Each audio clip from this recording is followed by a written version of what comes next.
मान गुल फुटन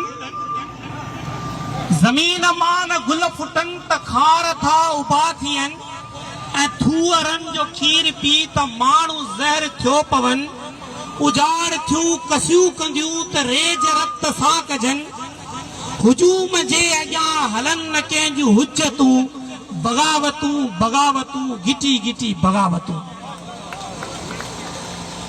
जॾहिं सुणी ॿुधी हुई त मेहार सदा कई हुई त कंधीअ उभियो कां आशिक उभो आऊं करे तो कीअं ॿोड़ी सुणी ॿेली मुंहिंजी बां दरिया तोते दां ईंदसि कीअं कीअं वजे तोते दरिया हुनखे उन टाइम ते चयो त तकर कीअं सुई जे सीर न ॿुधे सुणी मरणी हूंद हुई पर ॿुधीअ जा बीणा थिया।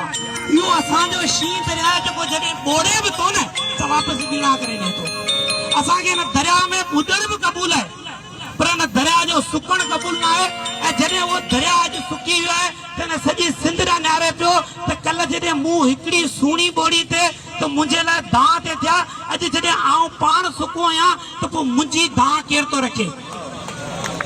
सो आउं थोरा तो हिन ठटे जे शऊर जो हिन ठटे जे उस्तादनि जो जिन हिन निटण उस में एतिरी देरि खां बीह रोज़े जी हालत में बि अॼु दरिया जी दांह में असां सां गॾु बीठा आहिनि। ऐं असां ठटे जा उस्ताद पेटियल प्राइमरी उस्ताद सेकेंडरी उस्ताद अॼु दरिया जी दांह खणी आया आहियूं ऐं हुक्मरान वक़्त जे ॿुधायूं था त भले असांजे पेरनि में सरकारी नौकरी जूं संगरू हुजनि पर ॻाल्हि जॾहिं दरिया जी अचे थी ॻाल्हि जॾहिं विजूद जी अचे थी ॻाल्हि जॾहिं बका जी अचे थी त पोइ नव नीअर ॾावणियूं 15 पीअंद प्यास जॾहिं सजण यादि प्यास त छिरक छिनास हेकड़ी असां दरिया त तव्हां हिकिड़ो केनाल था चओ पर असीं हिकिड़े फुड़े जो बि सौदो कोन कंदासीं।